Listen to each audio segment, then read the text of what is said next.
Olá, pessoal. Olá, pessoal.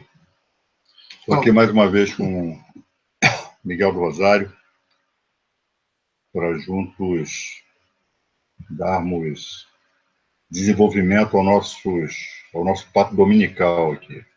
Sim. Agora, é muito importante, Miguel, eu sempre fiz para o pessoal curtir, comentar, né, compartilhar, convidar os amigos para participarem da página, para curtirem também. Né? É muito importante essa interação, estender essa nossa rede de comunicação, afinal de contas, aos domingos, para alguns amigas e amigos, né? Nós acabamos funcionando como uma espécie de alternativa a Fantástico, a sei lá o quê, a esses programas idiotas da televisão, esses programas dominicais. Com certeza, hoje. E semana passada, né, Miguel? Olha, é muito importante também que você diga da cidade que você está falando. O pessoal está comentando aqui já, dá para ver aqui. Consegue chegar, Vadir, aqui? Não, eu não chego. Tem já muita gente entrando, rapidamente. Tá. Boa noite aí, pessoal. Pessoal, todo mundo dando boa noite. Isso, e é muito importante que vocês digam de onde vocês estão falando, a cidade, para a gente saber, né? É importante e tal. Tem um chiado aí. Tem um ventilador ligado? Não, aqui não tem ventilador. Tá bom, pegou no computador. É a ventarola do teu computador mesmo. É. Deve ser do século XIX. E, pessoal, e também muito importante que a gente... curtir, compartilhar, comentar. E, Miguel... Cássia Camargo já chegou aqui também. Tá, um abração. Grande amiga nossa. E, Miguel, semana passada foi um sucesso, né? A audiência foi bastante alta, né? Foi espetacular, Vadir. Por isso que eu propus a gente ter outra conversa esse domingo, porque foi uma coisa assim fora do normal. E a gente conseguiu 6.000 pessoas assim ao vivo. E mais tarde também cresceu muito ao longo da semana. E muitos comentários. E onde eu ia, as pessoas comentavam sobre essa entrevista. Pô, muito boa entrevista com o Vadir. Muito bom que vocês fizeram. Então, as pessoas estão com uma demanda de bate-papo assim, de entrevista desse tipo. Então, eu achei que a gente deveria, pelo bem de todos, uma alegria geral, a gente repetir a dose, já que o time está ganhando, né? Então, assim, vamos começar a entrar nos assuntos. Já tem um público que está se consolidando aí. Ô, Vadir, primeiramente, né, além daquilo que você já sabe, vamos falar sobre um fato triste que ocorreu recentemente, a morte do Muniz Bandeira, um dos maiores intelectuais do país. Ele vivia na Alemanha, ele inclusive lia o Cafezinho, era o grande leitor do Cafezinho e estava sempre em contato com a gente entrevistou ele várias vezes. Você até trouxe uns livros aí que você lê ele há muitos anos. Fala um pouco sobre o Muniz Bandeira, Vadir. O Luiz Alberto Muniz Bandeira, professor Luiz Alberto Muniz Bandeira, morreu anteontem. Nós estamos no domingo, morreu na sexta-feira. E Muniz Bandeira era um dos mais importantes intelectuais brasileiros. Eu não privei da intimidade dele, obviamente somos de gerações totalmente diversas, mas eu tive a oportunidade de ter sido aluno dele num curso de pós-graduação lato sensu, no governo Brizola, né? Lá na extinta FESP, funcionava ali em Botafogo. Era um curso organizado por Rui Mauro Marinho, também outro grande companheiro, outro grande cientista político que também já faleceu. Rui Mauro faleceu há alguns anos no México também, autor de obras fundamentais para entender o Brasil, a luta de classe no Brasil, a relação com o imperialismo. E o Rui Mauro morreu no México, né, onde ele era mais conhecido que aqui no Brasil. E nessa oportunidade, nessa ocasião, eu tive a oportunidade de ter aulas com o Muniz Bandeira. O Muniz era meio esquisito, ele tinha um sotaque americano. Ele viveu algum tempo nos Estados Unidos e adquiriu o sotaque. E a gente se pegava um pouco na aula, né? O Muniz tinha uma visão acerca da esquerda, da União Soviética, tal, era mais ortodoxo, com a qual não concordava, enfim. Mas já conhecia alguns dos seus livros, né, mais importantes. Já conhecia antes desse período, e foi um aprendizado, né? Como diz. O Muniz, eu já agora, um mês atrás, ele ligou para a Câmara dos Deputados, querendo falar comigo, ligou para o meu gabinete. Infelizmente, houve um desencontro, porque ele queria conversar comigo sobre essa questão dos militares, né? Militares hoje, né? Ele deu uma declaração que foi mal interpretada, que foi interpretada como apoiadora de uma intervenção militar, né? E talvez ele tivesse uma visão equivocada quanto ao suposto nacionalismo das Forças Armadas de hoje, que não demonstra nenhum nacionalismo, mas, enfim, o Munir Bandeira foi um intelectual que deixa uma obra portentosa, né, de leitura obrigatória. E para vocês verem, eu separei aqui, eu tenho vários livros do Muniz, tenho praticamente todos os livros dele. E separei 2 aqui, os mais antigos. Governo João Goulart, né, Lutas Sociais no Brasil, 1961-1964. É, de longe, o melhor livro sobre o governo João Goulart. É o melhor livro. Não é? Esse livro aqui eu comprei e li quando ele era estudante de Direito. Vocês vejam há quanto tempo. O Muniz, além de cientista político, historiador, ele foi jornalista.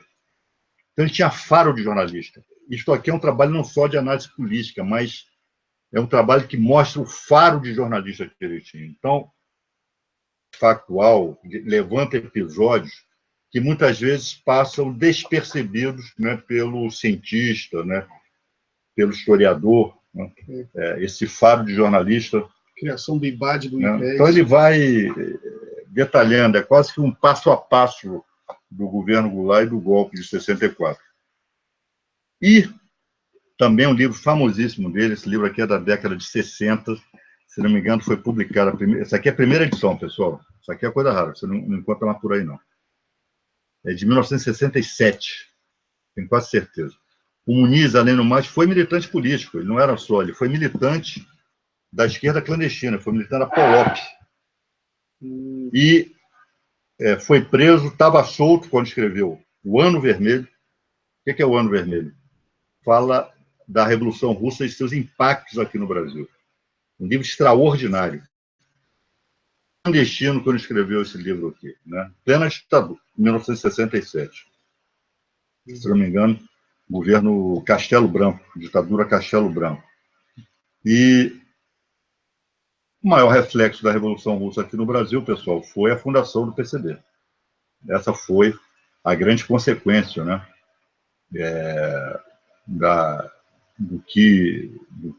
De como se leu naquele período. Ele trata do período em que a Revolução foi deflagrada, né? Então, década de 20, final de 17, 18, década de 20 e tal, e em 22 o PCB foi fundado. 100 anos de Revolução, né? Exato. E pessoal, e para aqui fazemos essa singelíssima homenagem ao professor Muniz Bandeira. Ultimamente, o Muniz Bandeira era também especialista em relações internacionais, sobretudo relações Brasil-Estados Unidos. E ele também dedicou parte de sua vasta obra a esse aspecto da ciência política, são as relações internacionais.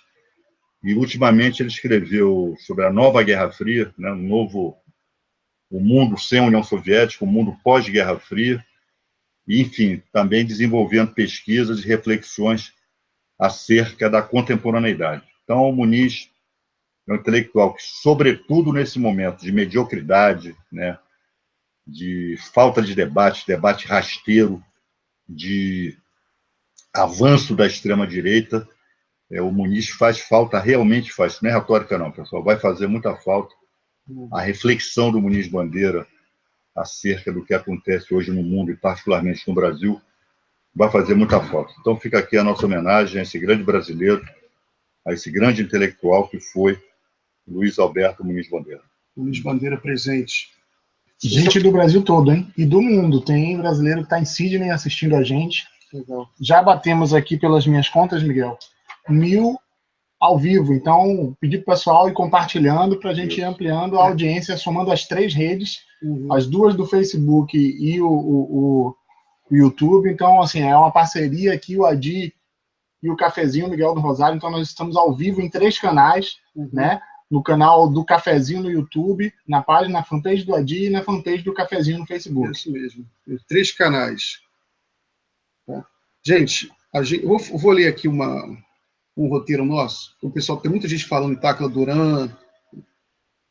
Eu combinei com o Vadir aqui que a gente vai falar sobre todos os assuntos, só que a gente tem muita coisa para falar. A vida, felizmente, não é só Lava Jato. A gente vai falar sobre o Almirante Otto agora, mas em terceiro lugar falaremos sobre a Lava Jato, sobre o Tacla Duran.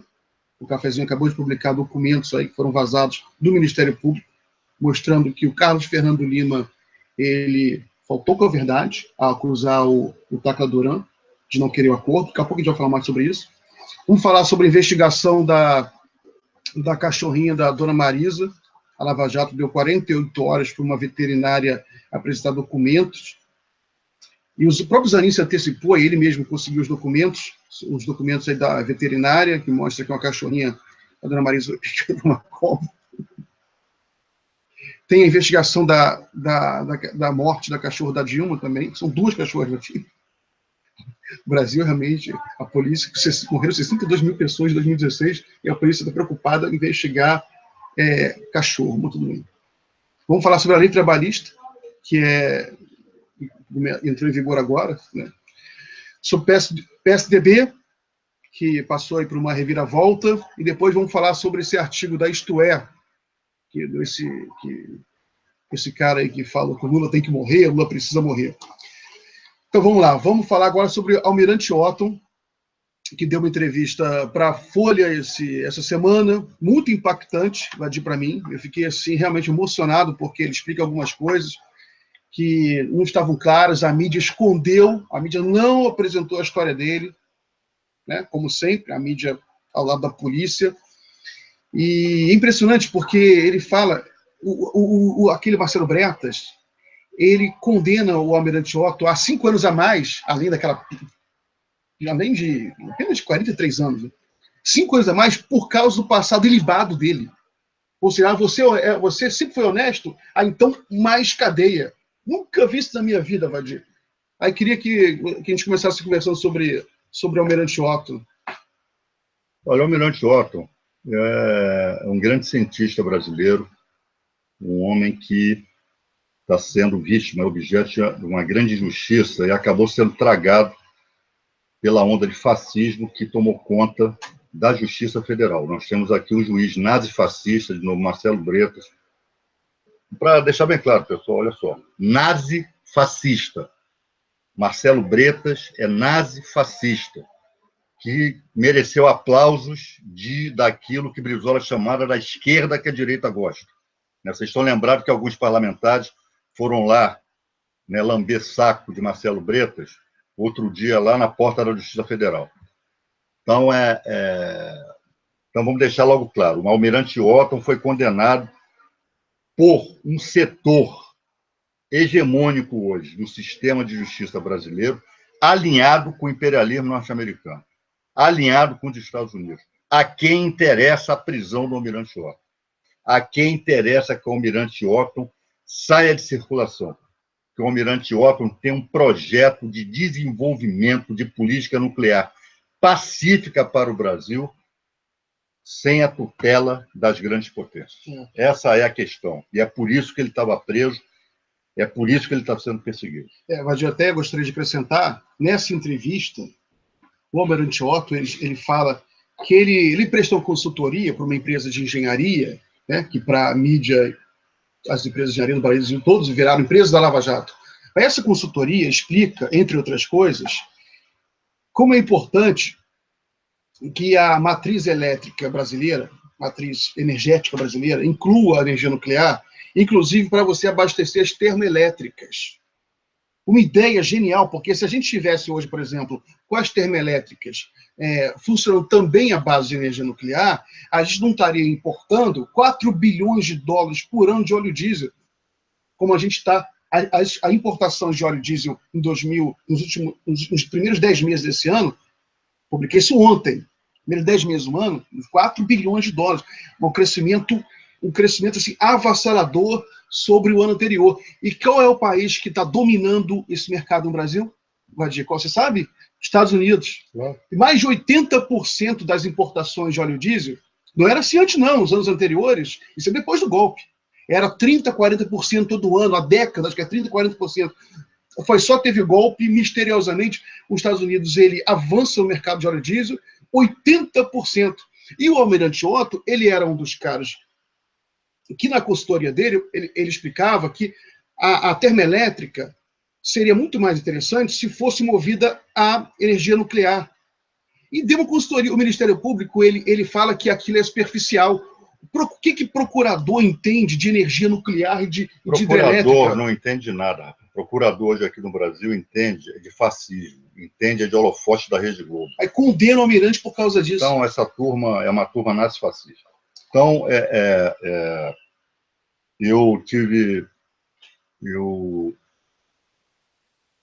tenho conhecimento do processo do Almirante Otto, né? O doutor Fernando Fernandes, que é advogado do Almirante Otto, foi meu conselheiro na OAB do Rio de Janeiro, quando lá presidi aquela entidade. E, enfim, é um processo absolutamente persecutório. E eu subi à tribuna, alguns meses atrás, para falar do Almirante, para tornar o Almirante visível, para denunciar ao Brasil o que estavam fazendo com esse herói brasileiro. O Almirante, nesse momento, está solto, né, por força de um habeas corpus. Ele operou recentemente um melanoma. E eu estarei, pessoal, com o Almirante Otto amanhã, né? E provavelmente vamos aqui aparecer na nossa página amanhã às 17h30, se o Almirante Otto concordar. Tá? Então, amanhã estarei com o Almirante, estarei lá indo fazer uma visita a ele. Eu não visitei ainda depois que ele foi libertado, mas quero transformar essa visita em algo produtivo. Eu quero que vocês vejam o Almirante, né, e conheçam um pouco das ideias e do trabalho dele. Acho que isso é muito importante. E para vocês verem o que significa o fascismo, né? O fascismo associado a interesses imperialistas, como é o fascismo da Lava Jato. Sérgio Moro, Rodrigo Janot, Marcelo Bretas são quintas colunas. São inimigos do Brasil, né? Sobretudo Moro, os procuradores da Lava Jato e Rodrigo Janot têm ligações perigosas com os Estados Unidos, que ainda vão ser desvendadas e reveladas para o povo brasileiro. São traidores da pátria. Deixa eu trazer algumas coisas que o pessoal está colocando aqui nas redes. Eu acho bom, Miguel, tanto nas suas redes quanto na nossa, anunciar. Algumas pessoas estão perguntando quem é o rapaz de camisa rosa. Aí o pessoal está todo lá comentando, é o Miguel do Rosário. Você não aparece muito, você escreve muito, o pessoal te conhece, mas não sabe. Então é o Miguel do Rosário que está aqui com a gente, né? Do blog Cafezinho. Do blog do Cafezinho. E nas redes do Miguel é o Adi Damus. Claro. Eu sou o Miguel do Rosário e o Adi Damus. Aqui, ó, nós temos gente aqui, ó, a Eliana de Aracaju, Itapeva, Minas Gerais, aí tem gente de Friburgo, Macaé, Iguatu, no Ceará, Magali de João Pessoa, tem também a Marlova, do PT de Paris, do núcleo do PT lá de Paris. Um abraço aí, pessoal. Né? O Carlos Alves, do setorial LGBT do PT, está aqui também assistindo. Um abraço, cara. Né? Tem bastante gente aqui, está crescendo. Vamos compartilhar, pessoal. O ministro da Fazenda, Meirelles, ele pouco antes de assumir o cargo no governo, ele ganhou mais de 200 milhões de reais. Né? Isso aí. Recentemente descobriram aí várias contas offshore dele no exterior. Né? O Almirante Otto, ele prestou consultoria, antes de entrar no governo, 3 milhões de reais. Ou seja, o maior engenheiro nuclear do país, ele é criminalizado porque faz um trabalho relacionado à área dele, ganha 3 milhões, e o Meirelles, Henrique Meirelles, ganha 200 milhões de reais, um cara que não sabe nada, na verdade, não sabe muito que na falácia, e tem várias contas offshore, o Ministério Público vai em cima do Almirante Otto. Então, eu isso... repito a você, Miguel, Meirelles tem que estar livre para promover a destruição do Brasil. Eu volto a dizer a vocês, digo aqui, olhando para vocês, ó, integrantes da chamada Operação Lava Jato odeiam o Brasil. Os integrantes da Operação Lava Jato não querem o desenvolvimento político, econômico e social do Brasil.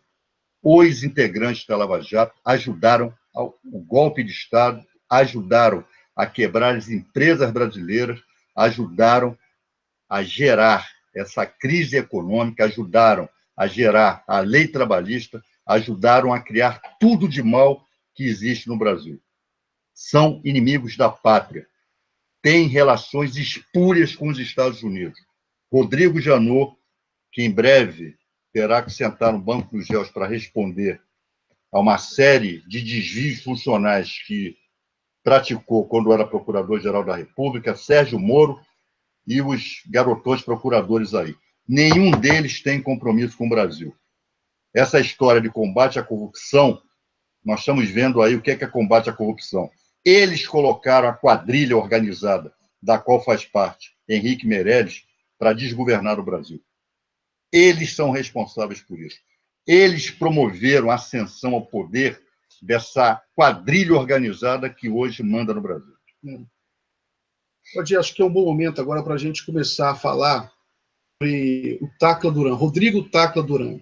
Vocês aprovaram a convocação do Tacla Duran para o dia 30 desse mês agora, né? 30 de novembro. Certo. Então, no programa de domingo passado, a gente falou sobre esse assunto e uma das acusações, uma das coisas que a gente falou era sobre logo após vazar trechos do livro Tacla Duran e apareceu uma matéria na Folha falando que o Tacla Duran acusa um amigo do Sérgio Moro de pedir 5 milhões de reais para reduzir a multa. E um dos procuradores da Lava Jato, chamado Carlos Fernando Santos Lima, ele veio ao Facebook, muita fúria, muito nervoso. Ele é nervoso. Dizer que era absurdo a imprensa publicar aquilo, porque o Tacla Duran era um mentiroso e que ele havia ido ao Ministério Público cheio de mentiras. O que eu achei interessante, é um procurador que não procura, antes de investigar, ele já sabe que é mentira, que é verdade. Saindo. Mas o que eu queria falar é o seguinte, e ele fala que o Tacla Duran veio ao Ministério Público cheio de mentiras e havia sido rechaçado. Rechaçado, é a palavra dele. Né? E em seguida teria fugido para a Espanha. Aí acontece o seguinte, que a gente até publicou no cafezinho agora há pouco documentos que mostram que o senhor Carlos Fernando Santos Lima, ele está um pouco com problemas de memória. Vamos problemas de memória. Ele mentiu, ele é mentiroso. Vamos falar, vamos dizer as coisas como elas devem ser. Ele tem problemas de memória. Não, ele não tem problema de memória, ele mentiu. Então, porque tem um e-mail do Ministério Público Federal de Curitiba, do Paraná, que inclusive é copiado para o senhor Carlos Fernando Santos Lima e para outro procurador lá, o e-mail para o advogado do Tacla Duran propondo acordo. Ou seja, ele não foi rechaçado. O Ministério Público, ele propôs um acordo. O Tacla Duran não quis. O Tacla Duran não quis. Ele achou, segundo ele, era um acordo que era uma furada para ele. Ele me disse que não assinou, que não quis, porque ele teria que confessar crimes que ele não cometeu. Exatamente. Ele teria que dar o dinheiro dele todo para a Lava Jato, confessar crimes que não cometeu, resolveu que não era interessante para ele esse acordo. Então, os documentos estão lá no cafezinho. Era muito importante que o Ministério Público Federal explicasse isso, porque, inclusive, está no ar ainda. Eu publiquei no cafezinho, aquele que você incorpora um post do Facebook, está no ar. Esse Carlos Fernando Santos Lima, ele parece que não tem, ele não sabe muito qual é a ética do servidor e do Ministério Público, que é um servidor, um procurador, não pode faltar com a verdade. Esse Carlos Fernando Santos Lima, o nervosinho, valentão de Facebook. Foi ele que saiu atacando Pimenta recentemente. Fazendo ameaça. Passa o dia no Facebook. Né? Quer dizer, trabalhar então, que é bom nada. Porra, então, e mente, né? Mentiu, nesse episódio mentiu. Mentiu, descaradamente. Então, é isso, rapaz. E ainda tem gente que compra. Vou com Tacla Duran, o verbo comprar aí pode não ter sido metáfora. Né? Então, nós temos que... Vamos prestar atenção no depoimento do advogado Rodrigo Tacla Duran, dia 30 de novembro. Vai ser por teleconferência a partir das 9 horas da manhã. Embora o horário, pessoal, como é fuso horário, ele 9 mais 5, lá a diferença de 4 horas, se não me engano. Então, provavelmente vai ser 9 horas da manhã aqui no Brasil, sim, vai ser 9 horas. Mas qualquer coisa a gente avisa com antecedência. Esse depoimento promete, viu, pessoal? Promete, estejam apostos, 9 horas da manhã, você vai poder assistir pela TV Câmara. E como ele não pediu, e acredito que não vai pedir depoimento reservado ou secreto, nós vamos passar na nossa página.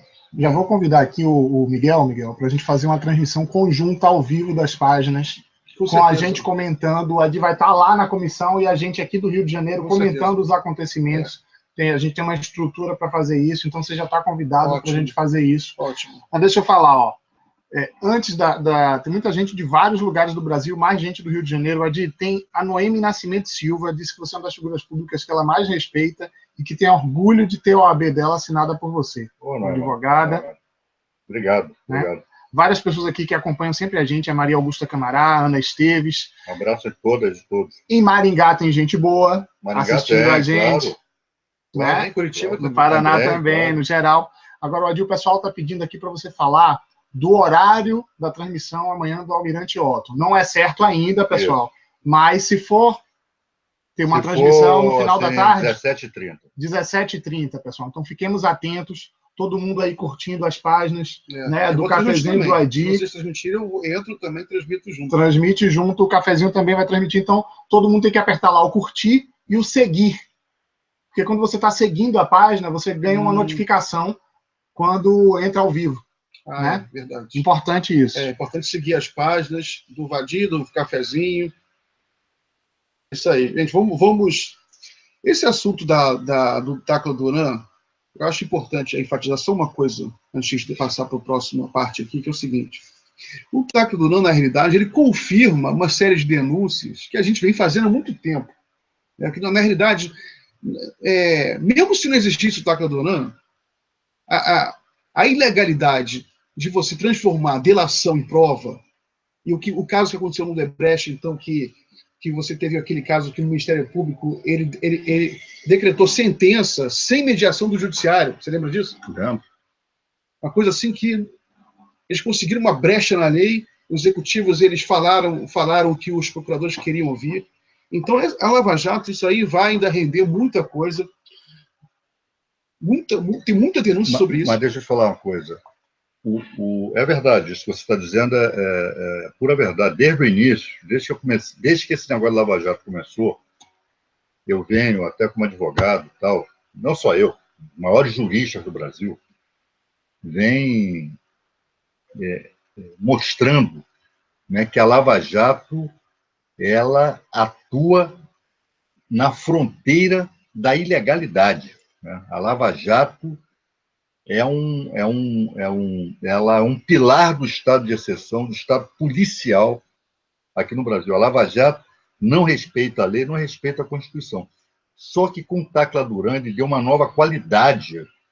Porque, primeiro, o Tacla Duran é a empresa mais investigada pela Lava Jato, que é a Odebrecht. Né? Ele era advogado lá, então ele veio das entranhas da Odebrecht. Ele conhece todo aquele mecanismo, né? Que para nós, inclusive, é difícil de entendimento. Programa, MyWebDay, um outro programa que é de comunicação, Draudic. Enfim. E o Tacla Duran, ele fala com propriedade e está documentado. Quando ele diz, olha, eu tive a conversa tal, com fulano de tal, ele está aqui a conversa, está aqui. O e-mail, ou ele fotografou lá na conversa, né? O Wickler, essa coisa toda. Então, Miguel, embora, ainda que não houvesse Tacla Duran, nós continuaríamos afirmando que a Lava Jato... Só que agora nós estamos falando com muito mais consistência, com muito mais segurança, com muito mais propriedade. Nós podemos dizer, talvez esse depoimento do dia 30 mostre que a Lava Jato é nula de cabo a rabo, é nula desde o início. E só não foi anulada até hoje porque o Supremo Tribunal Federal está acuado, o senhor Sérgio Moro foi blindado pelo contubérnio, pela associação criminosa, né, da Lava Jato com a grande mídia, sobretudo com a Rede Globo, né, que deveria ser investigada também. Mas não é por quê. Né? Então, é verdade o que você disse, mas só que o advogado Tacla Duran ele trouxe elementos que embasam aquilo que a gente vinha dizendo esse tempo todo e de uma maneira bastante ilustrativa. E tem um apoio muito explícito do imperialismo, né? A Lava Jato, esses prêmios dos Estados Unidos, eles não enganam ninguém. Sem dúvida. Né? Inclusive, essa coisa do William Vac, eu sei que não está nem no programa de falar disso, mas o William Vac, quando ele fala aquela gracinha lá, quer dizer, aquela absurda lá, ele estava ao lado do Paulo Sotero. Que ele fala, não sei o que, coisa de preto, né? O Paulo Sotero, ele é o diretor do Brasil Institute, que é um instituto que tem o Wilson Center, que eu tenho escrito sobre o Wilson Center. Que leva o Moro lá, né? Que fica levando o Moro para lá e fica levando o ministro da STF para lá. Você viu como as coisas são ligadas? Esse Wilson Center, eu chamo no cafezinho, né, de think tank da CIA. E eu falei até com o Celso Morim. O Celso Morim, é isso mesmo, com certeza. Porque todo o conselho diretor do Wilson Center é tudo gente da CIA. Tudo gente da CIA, tá lá, você vê, bota no Google o nome, aparece fulano, o Conselho de Inteligência da Presidência da Casa Branca, entendeu? Então, o Wilson Center... Não, Vadir, só uma coisa que eu tenho que falar, isso que eu repito sempre. O Brasil, esse Paulo Sotero, ele é o empregado lá, ele é o diretor executivo, mas o Brasil Institute, ele tem um presidente, que é um americano, que se chama Anthony Harrington. Ele é CEO de uma das maiores lobistas dos Estados Unidos. Que é CEO, é presidente da Albright Stonebridge, que é uma empresa de lobby, que dá lobby para o governo americano, para a petroleira. Então, como é que os ministros do STF, Sérgio Moro, vão para Washington participar de um seminário bancado por um lobista americano? Isso que eu não entendo, Rodir. Isso explica, por exemplo, a prisão do Almirante Otton e a quebra de empresas estratégicas brasileiras, de infraestrutura. A engenharia nacional toda indo para a lata do lixo por conta desses traidores do Brasil. Traidores. Esses seminários, eles começam sempre assim, né? Por exemplo, convidam o Sérgio Moro, convidam o Janot, convidam o ministro da STF, começa sempre assim. O Anthony Harrington de um lado, um juiz lá, um juiz amigo deles do outro. Aí esse juiz, ele começa falando. E ele começa falando assim, a Lava Jato é maravilhosa, vocês estão no caminho certo, o Brasil está aí. Todos os seminários começam assim, ou seja, eles estão orientando o judiciário brasileiro. Orientando. É o novo IBAD brasileiro, eles orientam. Aí, quando chega lá um Barroso, ou um Janot, esses caras todos, o cara fala, não, então, o Barroso passou uma vergonha lá, uma decepção. Nossa, esse Barroso. Ele falou que o Brasil é uma vergonha. O Brasil, não, sentimos vergonha, tem corrupção tudo quanto é lado, corrupção no BNDES, na Caixa. Cara, não tem corrupção no BNDES, não tem prova nenhuma de corrupção no BNDES. Esse virou um lambe-botas. Enfim.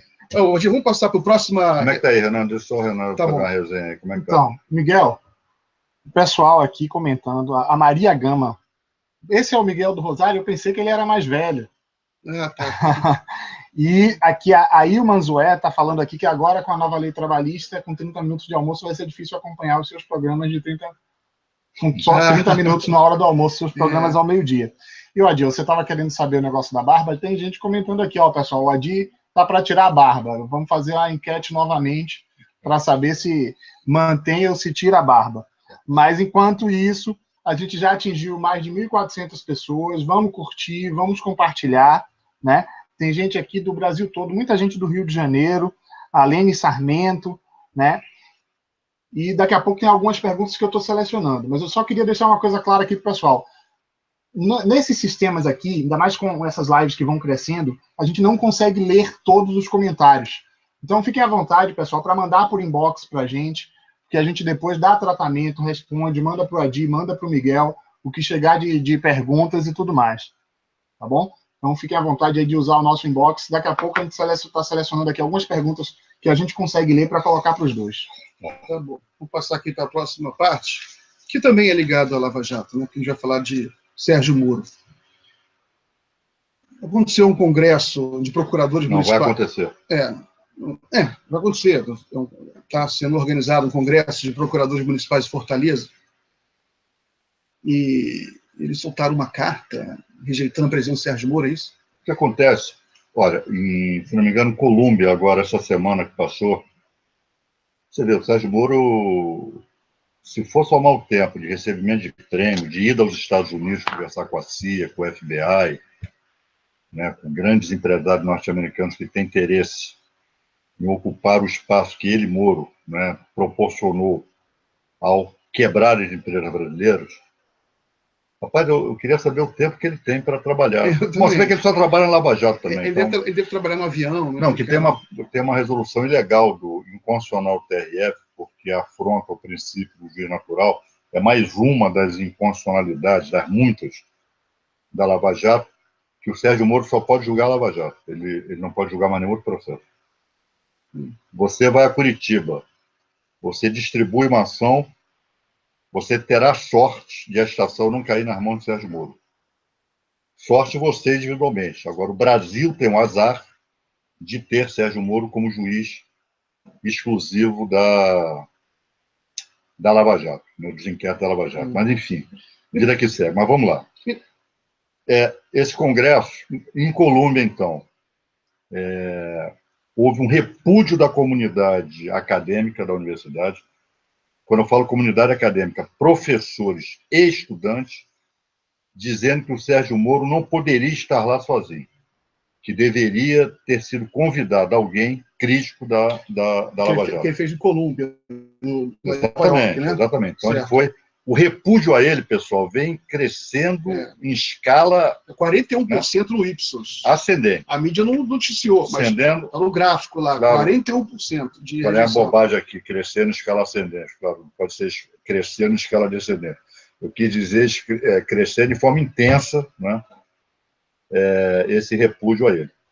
E agora, em Fortaleza, vai haver o Congresso Municipal de todo o Brasil. Um setor de juristas pela democracia hoje divulgou um documento muito bem lançado, muito bem escrito, com muita propriedade, repudiando esse convite a Sérgio Moro. Por quê, pessoal? Porque Sérgio Moro é o contrário do direito. Sérgio Moro é o contrário do respeito à Constituição, do respeito à lei, do respeito a direitos e garantias fundamentais. Então, quem tem, seja de direita, seja de esquerda, seja liberal, seja revolucionário, quem tem um mínimo de apego ao direito, ao ordenamento jurídico do Estado Democrático de Direito, não quer compartilhar a mesa com Sérgio Moro, não quer estar no mesmo ambiente desse indivíduo, né? Não quer estar. Porque, como é que fazem? Botam ele sempre sozinho. Primeiro que ele se destabiliza, ele é nervosinho. Aliás, essa turma é composta de nervosinhos. São todos nervosinhos, aquele Deltan. São nervosos, são, né? E tem voz estridente. Não pode ser contrariado. Não pode. Você bota alguém, você bota um Juarez Tavares, você bota o Rubens Casara, você bota um Pedro Serrano, né, para debater com essa turma, é uma surra, é uma surra de chicote intelectual. Então, ele exige sempre estar sozinho, para poder, com a sua cantilena mentirosa, enganar. Não são incautos, não, é gente de má fé, tanta má fé quanto ele. Então, muito bem-vinda essa carta. Esse repúdio a esse indivíduo está crescendo, está em escala ascendente, e é muito importante que assim seja, porque repudiar esse indivíduo é defender o Estado Democrático de Direito. É isso aí, Vadir. Agora, tem um fato aqui que é meio tragicômico, né? Essa coisa que o Ministério Público Federal da Lava Jato, né? A Lava Jato, ela exigiu 48 horas para uma veterinária de Atibaia, apresentar documentos mostrando provas que a dona Marisa levou a sua cadelinha lá para tratar de uma mordida de cobra lá em Atibaia, né? Achando que isso aí, ao levantar esses documentos, seria a prova fatal de que o sítio é do Lula. Até um comentarista no cafezinho escreveu uma coisa interessante. Quer dizer, então, que se eu for no Pantanal e for mordido por um jacaré, o Pantanal é meu? Então, esses caras, Vadir, eles estão meio desequilibrados, né? É uma turba nazifascista, medíocre, né, de baixíssimo alcance intelectual, né? São semi-analfabetos em direito, para não dizer que são analfabetos. E, rapaz, a coisa que eu mais vejo, você pega a estrada aí, final de semana, você mais vê cachorro com o focinho de fora do vidro, o pessoal viajando com o cachorro lá para sua casa de praia, para sua casa de campo, para não sei para onde, né? Aí esses idiotas, são todos idiotas, né? Como não? Olha, nós temos prova, está aqui, né?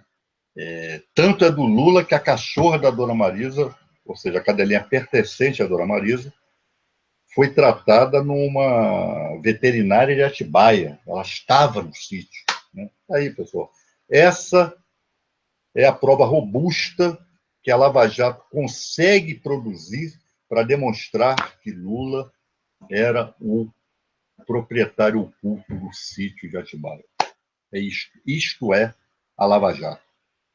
E vira um modus operandi que realmente, por exemplo, não sei se você... A gente está conversando aqui, mas acho que passou despercebido.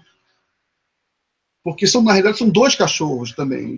Tem outro cachorro em Brasília, que era o cachorro, era um macho, um cachorro da presidenta Dilma.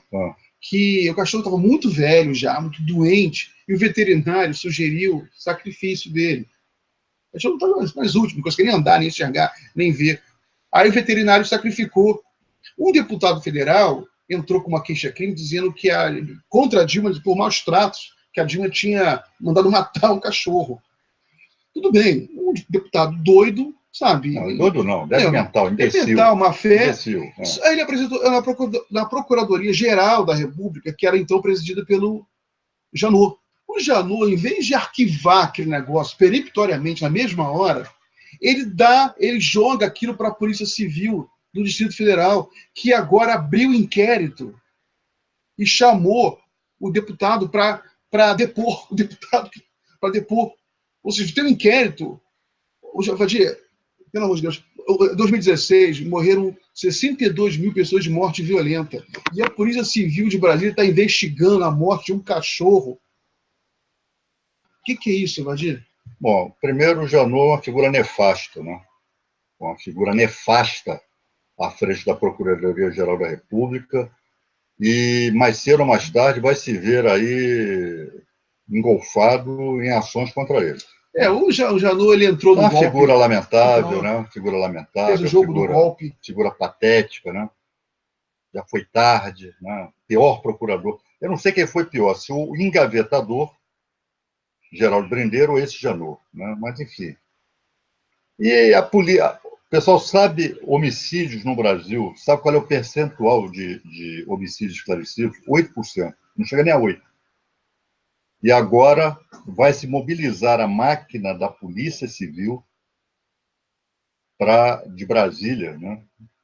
Que é uma polícia violentíssima também, para apurar o sacrifício de um cachorro que o veterinário houve por bem sacrificar porque estava sofrendo muito, né? Quer dizer, o fato disso por si só, Miguel, se eu for começar a falar aqui, eu vou me tornar uma pessoa desagradável aqui diante dos nossos amigos e tudo amigas. bem, vamos só registrar isso, porque era importante registrar. O fato fala por si só, pessoal. Não precisa nem, fala por si só. É só registrar. Vamos passar para um outro assunto. Agora vamos sair um pouco da Lava Jato, embora isso aí também é consequência da Lava Jato, né? Que é sobre a lei trabalhista, né? Que entrou em vigor. Não sei nem se deveria chamar lei, né? Porque isso aí infelizmente que entrou em vigor agora. O Temer aí está soltando fogos. Você tem aí notícias das pessoas. No mesmo dia, assim que entrou em vigor, as lojas começaram a anunciar emprego a R$4 por hora, entendeu? E agora os trabalhadores estão num estado de insegurança muito grande, sabe? Você desestabilizou o mercado de trabalho no Brasil, eles geraram um desemprego muito grande, deixaram os trabalhadores num estado de insegurança, e aí depois ele apresenta uma lei dessa, que saiu uma pesquisa recente agora, né, da Vox. 81% repudiam. 81% repudiam isso. Todo mundo ou entende que aquilo beneficia somente os empregadores, ou não beneficia ninguém. Então também vale uma palavra sobre isso. Então, estamos todos inseguros, né?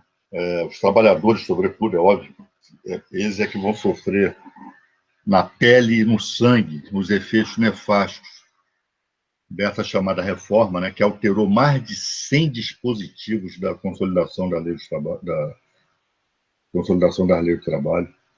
Os juízes do trabalho estão inseguros, óbvio, né, porque todo um modo de ser vai ser transformado radicalmente da noite para o dia. E é óbvio que isso traz insegurança. Nós, advogados trabalhistas, estamos inseguros, né? Os empresários estão inseguros. Eles propagam tanto que essa reforma traria segurança jurídica? Ao contrário, só vai entupir ainda mais o seu trabalho de ações. A chamada reforma trabalhista, de reforma não tem nada, ela é uma contra-reforma. Ela é um resultado direto do golpe que o senhor Moro ajudou a dar aqui no Brasil, Moro, Janot e essa turma. Ela estabelece um novo padrão de contratação, é o padrão da precariedade. Então, as relações de trabalho tornam-se precárias.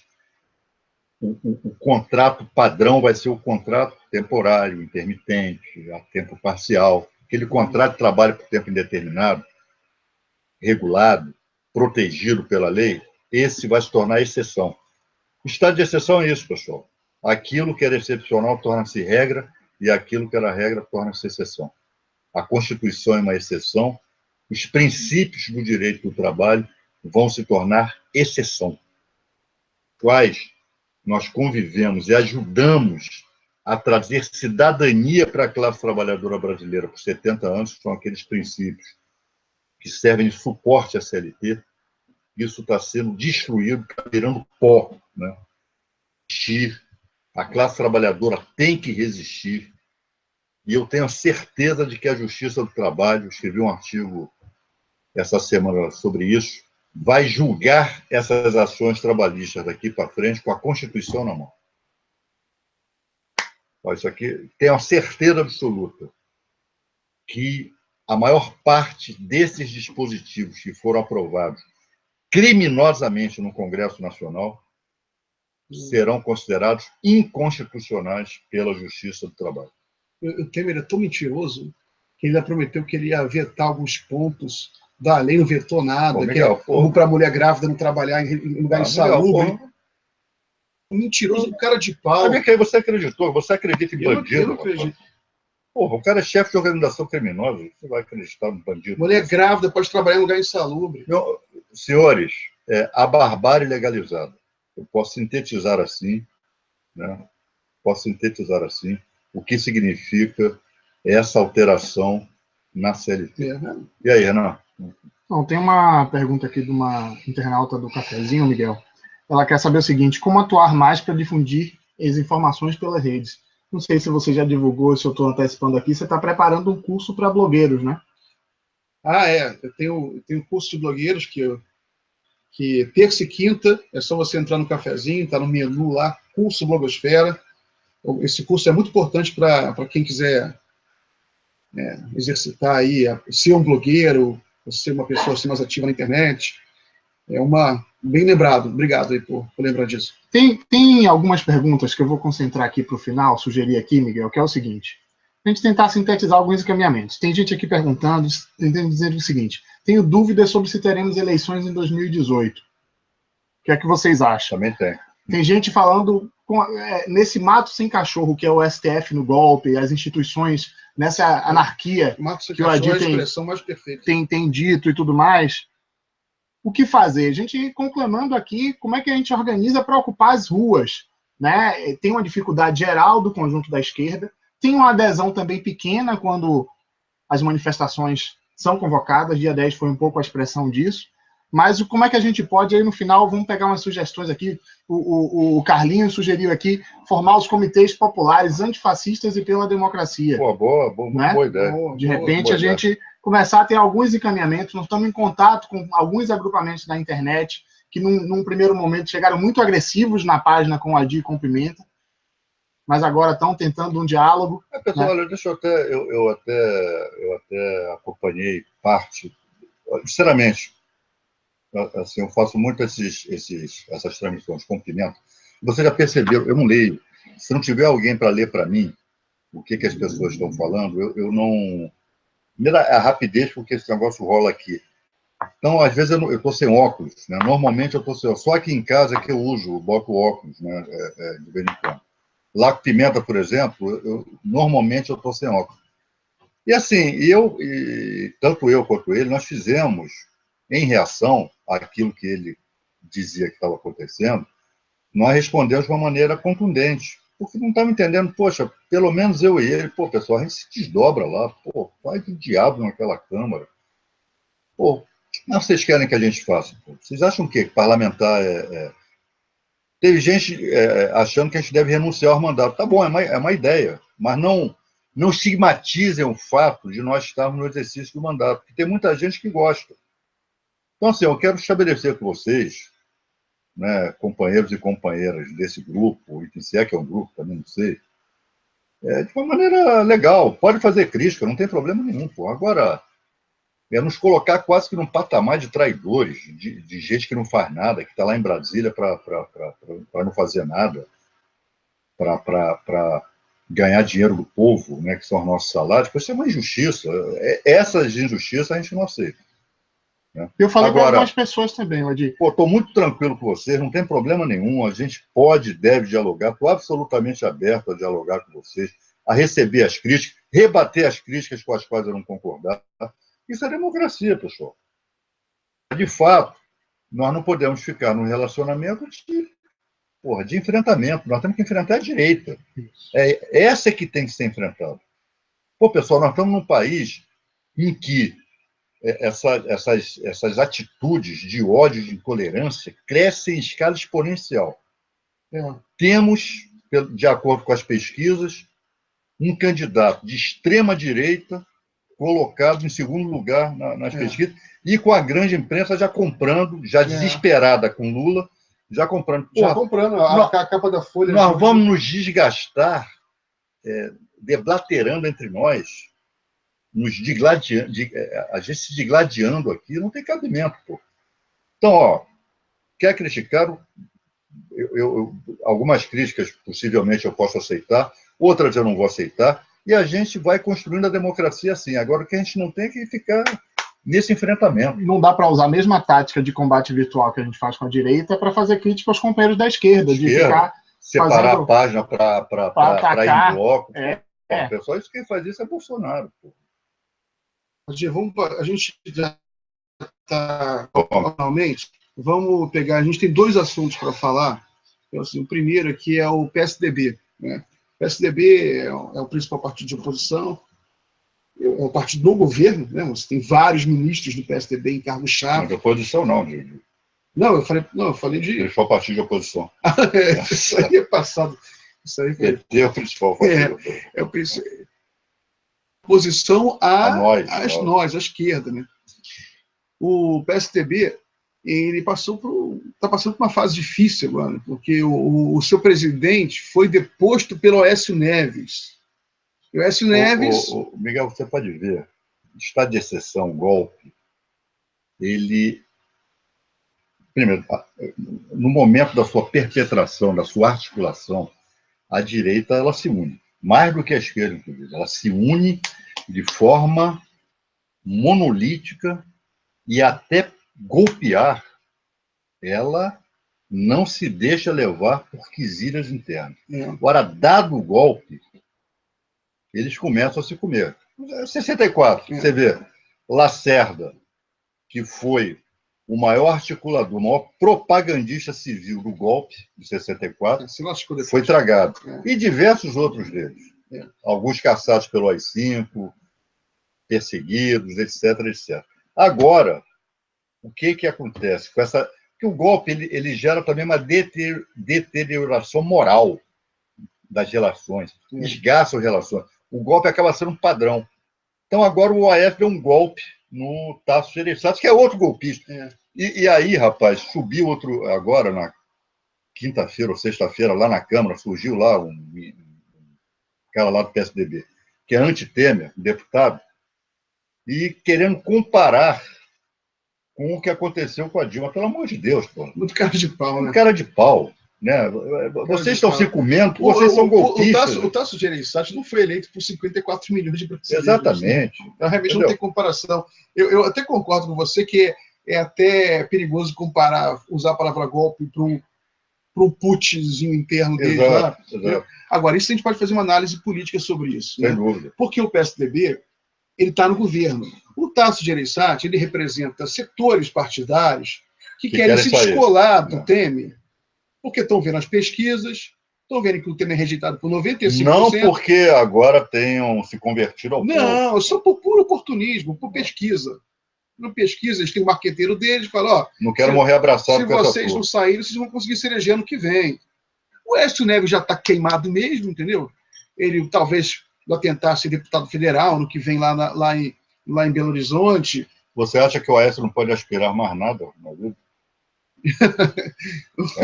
Não, ele pode aspirar, com certeza vai aspirar muita coisa ainda. Isso é que eu tenho que se contar que ele ainda é um cara que tem muitas coisas. Ele tem o aeroporto, né? Ele tem helicóptero, ele tem várias coisas, né? Se ele não tem helicóptero, o amigo dele tem helicóptero, um helicóptero bem servido. Você está sendo meio autoritário com a Aécio, porque ele não pode aspirar mais nada na vida. Não, ele pode sim, vai aspirar. Agora, o PSDB, então, está numa situação horrível, porque o Temer, com rejeição de 97%, o PSDB vai ser tragado por isso, né? Então, por isso que a Folha de São Paulo lança essa capa aí, dizendo que o Bolsonaro, o mercado está sem... Aquela capa da Folha, acho que se não me engano de hoje, até o Fernando Brito do Tijolaço escreveu um postzinho super legal, falando assim, a cara de pau da imprensa brasileira. O cara entrevista uma pessoa, um executivo de Nova York, de uma corretora de valores sediada em Nova York. Bolsonaro, as reformas dele são interessantes. Aí o cara lança uma capa do maior jornal do país dizendo que o mercado, baseado na opinião de um infeliz que o cara entrevistou, entendeu? Quem é mercado, né? É sempre o mercado. O mercado é o cara que o cara inventa na hora, entrevista uma ou duas pessoas e fala que o mercado... Diz que o mercado está nervoso, o mercado está esperançoso. Agora, vamos falar sobre o último assunto da noite, que é o seguinte. Um colunista da Isto É, Mário Vitor Rodrigues, ele escreveu um artigo que é intitulado assim, Lula deve morrer. Aí começa o artigo, Lula tem que morrer porque não é possível que um país, com tantos milhões de pessoas ainda acreditem nele, então ele tem que morrer, Lula precisa morrer. Repete isso. Lá embaixo ele fala assim, não, tem que morrer politicamente. A pessoa falou que, esse tipo de coisa, num momento como esse, é de uma irresponsabilidade. Não tem tamanho. Morreram 62 mil pessoas no ano passado, Vadir. Claro. Sabe? Imagina se eu falasse isso do Sérgio Moro. Imagina se eu escrevesse um artigo no cafezinho. Sérgio Moro tem que morrer. Sérgio Moro precisa morrer. Além... Eu ia ser crucificado. Primeiro que era preso horas depois. Isso. Já mandava 250 policiais federais armados para minha casa, sabe? Pegaram lá o blogueiro, um amigo nosso, Eduardo Guimarães, muito menos. Amigo nosso, o outro está sendo processado porque falando no Facebook contra a Lava Jato, falaram também que estava ameaçando o Sérgio Moro. E o cara escreve um artigo desses nas maiores revistas do país. Maiores é um adjetivo que não cabe, combina muito com isto né? Porque é uma revista totalmente corrupta, que está ganhando de Michel Temer. Isso. E eu escrevi um artigo hoje, lembrando, se você lembra, em dezembro do ano passado, a Isto É elegeu como homem do ano Michel Temer. Uhum. Né? Aí vários outros brasileiros receberam prêmio. Aécio Neves recebeu o prêmio da Isto É. Tá lá, tem um videozinho, botei no cafezinho, a Isto É recebendo a medalha. Sabe? Ô, Miguel, se não me engano, o apelido da Sérgio Moro. Isso, o apelido da Isto É, quanto é? O apelido da Isto É. Isso é um lixo, né? É um lixo editorial. Né? Isso é uma publicação da mais rasteira qualidade. E alguns dos seus jornalistas, não quero aqui generalizar, mas como esse Mário Vitor, acaba sendo um produto dessa política editorial. Segue essa política editorial. O Mário Vitor, não tem jeito, você vai ser processado por incitação ao crime. Né? Todo o seu artigo, eu li essa porcaria do seu artigo, você escreve mal para diabo também, entendeu? Não só moralmente, não, estilisticamente falando. E acha que vai dar uma de Freud aqui, né? Não é matar. Não, você, ao longo porcas e mal traçada linha, você tenta persuadir o leitor a matar o Lula.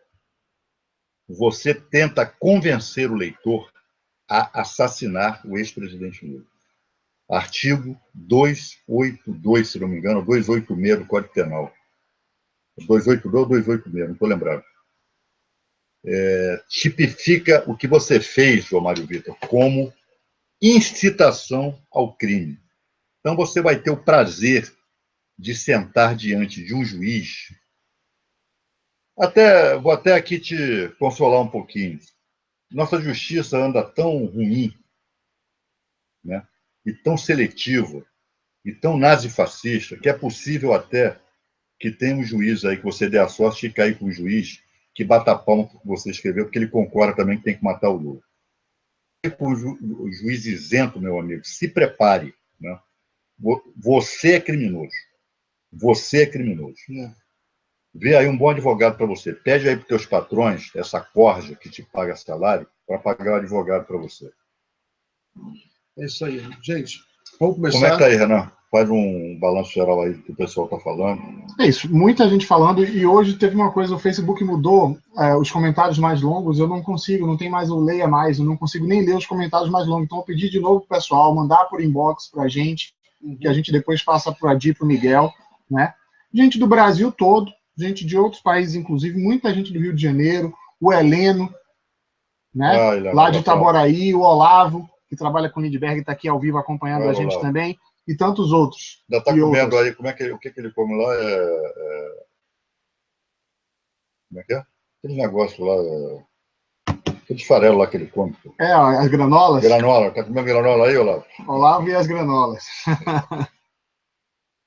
Mas, hoje a gente não tem toda aquela audiência, deve estar acontecendo alguma outra coisa, mas foi bom. Mais de 1.600 pessoas no ápice aqui, e eu acho que a gente tem que profissionalizar mais esses ao vivo de domingo aqui. Isso já temos algumas encomendas, o Adi está me cobrando aqui com razão, né, tanto de equipamento como de questões estéticas para a gente melhorar aqui. Vamos fazer junto com o cafezinho também para aumentar o alcance aí do nosso audiovisual, o audiovisual da esquerda. Claro, a gente está sempre melhorando, a gente está no processo constante de aperfeiçoamento. Obrigado aí pela audiência. A gente está Amanhã tem cafezinho de manhã, 6 da manhã, com Edson Calazans. Meio-dia tem cafezinho no almoço. Amanhã eu estou recebendo o Edson Santos para falar sobre movimento negro. Né? Tentando aí discutir essa coisa aí do racismo. Perfeito. E é isso aí, pessoal. Bem, pessoal, de vocês, e mais uma vez, muito obrigado. Não deixem aí de compartilhar, de curtir, né, comentar, convidar as pessoas a seguirem a página, a participar dos debates. É muito importante nós ampliarmos aí a nossa rede de debate. Debate aqui, você não vai ver isso em Fantástico, Jornal Nacional, em Folha de São Paulo, em Globo, em Estadão, etc.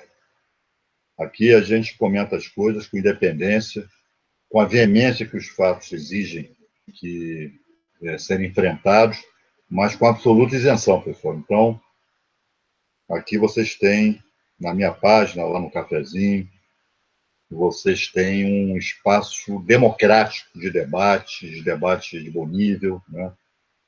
Enfim, tudo aberto, vocês podem comentar na hora. Exatamente. Então é isso aí. Então, amigas e amigos, mais um domingo aí que estamos encerrando. Tenham aí um bom final de domingo. E no próximo domingo a gente volta. Não haverá, por conta aí da Câmara dos Deputados, feriado. Não haverá o Ao Vivo com Pimenta na segunda-feira e não haverá o Democracia no Ar comigo na quarta-feira. Tá? Então, tudo isso volta na próxima semana. Mas no próximo domingo, nós estamos de volta aqui com vocês. E é possível que amanhã, a partir das 17h30... E, pessoal, amanhã, como eu disse, eu vou fazer uma visita de cortesia e de solidariedade ao Almirante Otton. Estou devendo essa visita a ele. Vou sugerir ao Almirante Otton que nós façamos um pequeno debate ao vivo, né, na minha página. O Miguel disse que, se isso acontecer, já vai também colocar o Facebook dele do cafezinho. O Topaz vai ser muito bom, né? Porque é bom que vocês o conheçam, até conhecer mesmo, ver. Grande brasileiro, injustiçado, e um homem, né, que poderia estar fazendo tanto pelo país, e tentam confiná-lo em Masmorra, mas por ordem de tio Sam, Estados Unidos, ao qual o senhor Marcelo Bretas bate continência, assim como toda a Lava Jato. Assim como o Jair Bolsonaro. Exatamente. Sim. Tchau. Boa noite aí para todo mundo. Bom final de domingo. Boa noite, pessoal. Tchau.